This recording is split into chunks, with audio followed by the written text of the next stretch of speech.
Welcome to Joyfully Unstoppable, the podcast for women who are ready to succeed without the stress. Whether you're leading a team, a classroom, a boardroom, or your own big, beautiful life, I am so glad you found us. I'm your host, Becky Hamm, executive coach, speaker, and founder of Women Lead Well. Join me each week for straight talk, practical tips, and a dash of encouragement. Hello, friend. I hope you are having a great day. I am. Yesterday morning, when I stepped outside to check on the garden, it was chilly, like 50-something degrees chilly. Fall is coming.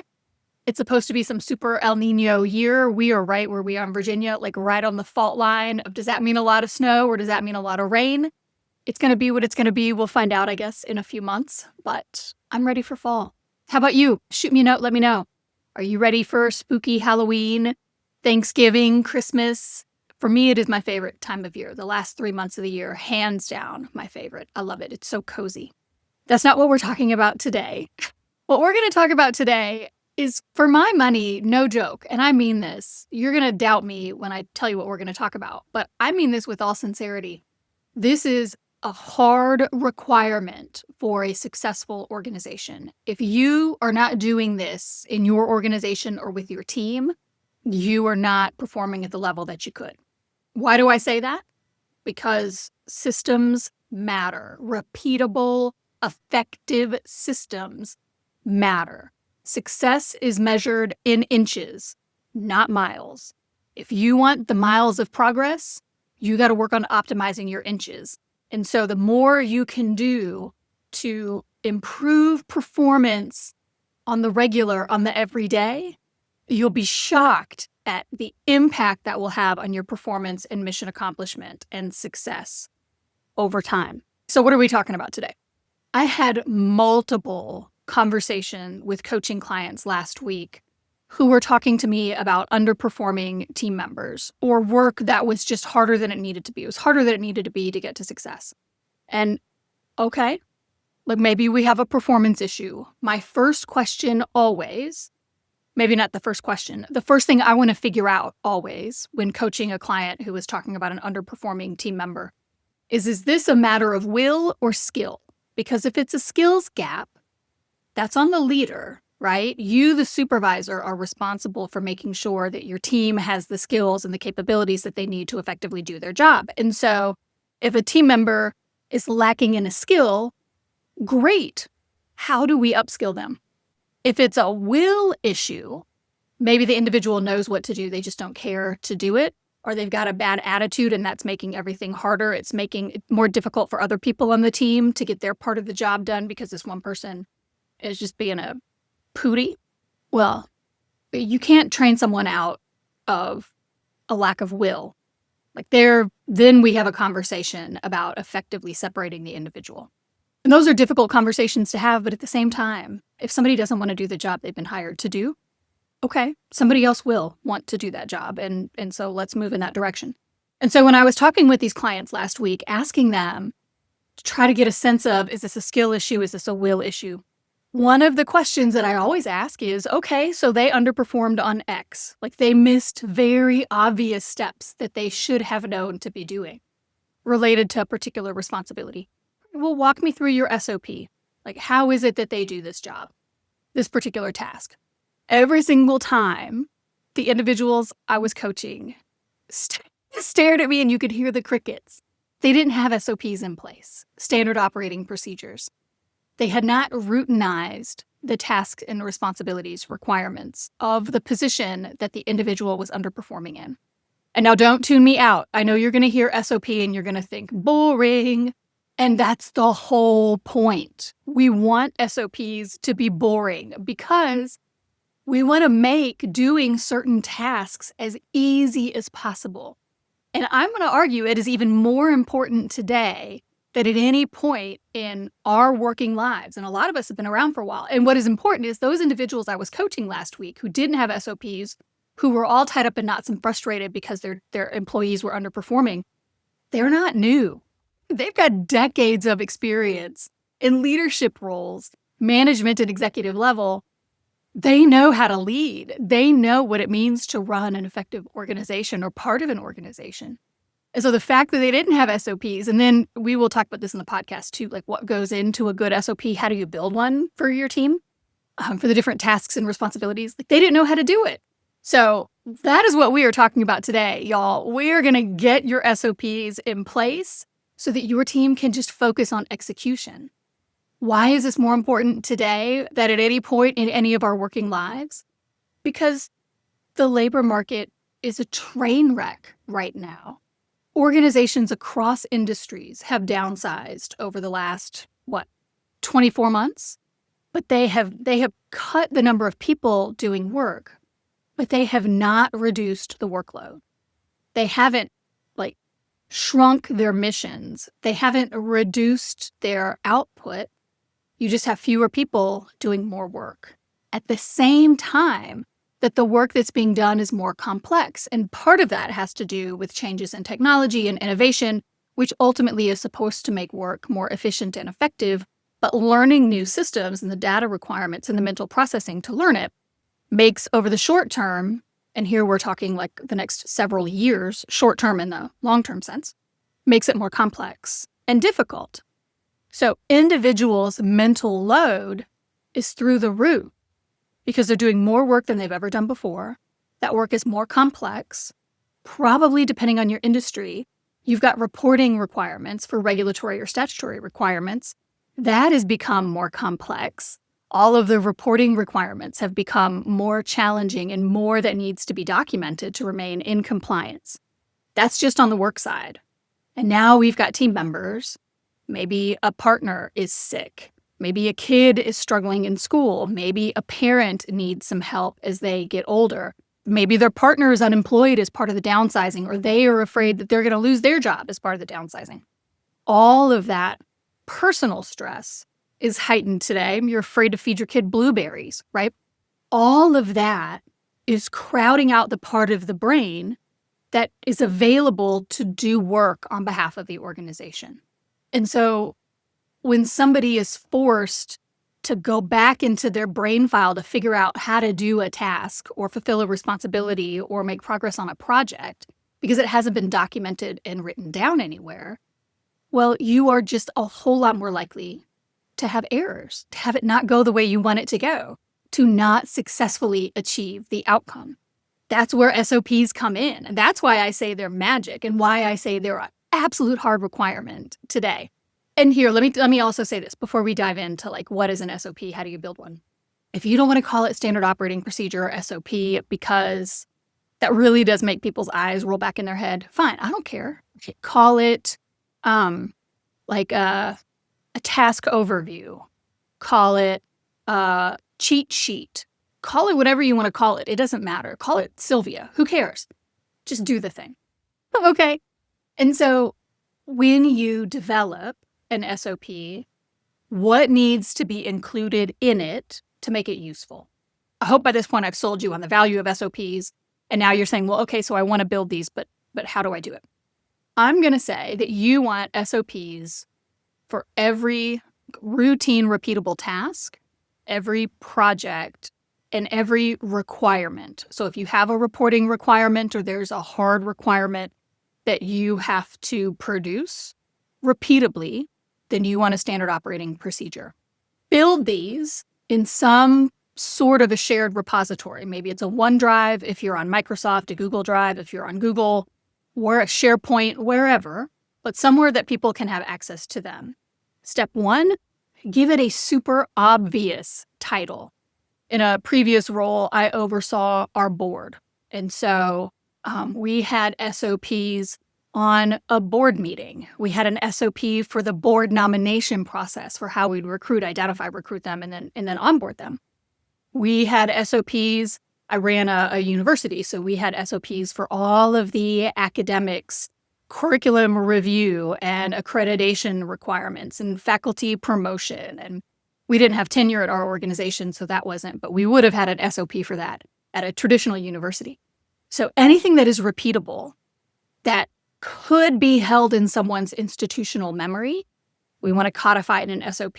And that is another reason why SOPs are so important. With all the flux in the labor market, we have lost so much institutional memory because people are getting laid off. People who knew how to do the job and could run it just from the brain, right? They're gone. New people are coming in and they've got to reinvent the wheel.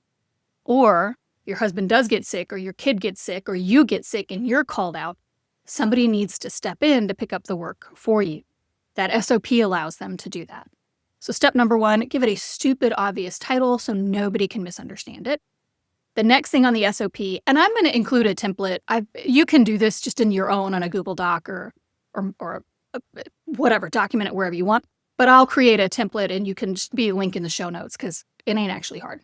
After the title, you want a 1 to 2 sentence description of the task. So what is it and why do we do it? Like, what's the importance of it? Like the WIFM for the person who's going to be doing the task. It's not quite a WIFM. The WIFO, what's in it for the organization? So, title, 1 to 2 sentences. What is the task, project, requirement, and why do we do it? What's the significance or value or importance of it? Underneath that, you want to list any hard requirements related to the task. It could be a project, it could be whatever, but I'm just going to say task from now on. And so maybe you've got statutory requirements, maybe you've got regulatory requirements, wherever, maybe you've got industry expectations, wherever that's coming from, you want to list them with a descriptive title. This is the name of the document and what the requirement is, and then you just hyperlink to the source document. Easy peasy. All somebody's got to do, they see the requirement, they see the quick description of like what is required, right? What do we have to do related to this task because of this document? They click the link and they can see the source document if they want it for reference. So title, 1 to 2 sentence description with the why we do it, any of the requirements documents that guide how you do the task, and then you just lay out steps 1 through N of how to do the task. Step number 1, look at last year's report and, hopefully include a link to the last year's submission. Step number 2, reach out to so-and-so and so-and-so. You can include names as well as positions in case there's turnover in order to get blah information, whatever. Whatever the steps of completing the task, you just list them out. 1 all the way down to the last step, task is complete and done. Now, there are 2 ways to do this. I'm going to tell you how I like it done, but you could be different, right? What I would say is build your template or download the template I'm going to provide. Take it to your team, figure out what works best for your team, and then just make this a standard practice across your section or your organization. I like it where the steps are all listed out, and then below the how to do the task is the section with timelines. So you've got the step 1, do this, step 2, do this, step 3, do this, step 4. You can say if the deadline is a standing deadline, let's say you've got a reporting requirement that is due every year on June 15th, then you would say this is due June 15th annually. Step 1 could be T minus 90, so 90 days before June 15th. T minus 60, T minus 30, so as you're walking through the steps, you're getting closer to the deadline. And then ideally, you want to build in a little buffer. So submit the report or complete the task, whatever it would be, is like T minus 7, T minus 5, however you want to do it. So you're not submitting it on the deadline, right? Because let's get out of frantic scramble mode and let's just get to routine action mode because this is a routine task. It shouldn't be dramatic, right? Right. I like doing that in the how-to section, the 1 to N, step 1, step 2, step 3. And I like underneath that having key dates and timeline so that I can at a glance look to see what is the deadline for this. And then what are the milestones to complete the deadline? Because you could have fewer actual milestones than you have steps in the task. So I just like to see it all clean in one place, separate from the step-by-step guide of how to do the task. But again, take it to your team, see what works best for your team. Maybe you combine them. I like it broken up. After the how-to, and then the timeline, which walks you through these are the deadlines, these are the milestones, and the time hacks to meet the milestones relative to the deadline. Then you have points of contact. And here again, name of the person who is doing the job right now, their title, because they might change, phone number, email, and how they're involved in the process, right? What is their relationship to the task or reporting requirement, project, whatever. So that even if somebody changes, you at least know the position. You've got a phone number that probably tracks with the position more than the person. The email is not going to work if the person leaves, but you're going to know why you want to contact them or why they are important for you to complete the responsibility, whatever it is, the task. I build those out with my team, and then we just have an annual review. And if you don't want to review them all at once, maybe you go section by section. So each quarter, you're reviewing about 25% of all of the SOPs. And then as new responsibilities come on, or new tasks come on, or new things that you would want SOPs for, onesies and twosies, you can build a new one, and then they just get reviewed on that same cycle of whenever that section is up for review. When you build these, you're going to recognize a few things. One, you've probably got some gaps in your procedures, right?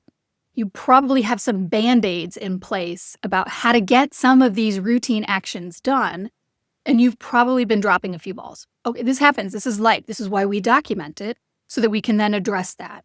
You will likely also see that you have some individuals by name who are carrying a whole lot more weight than others.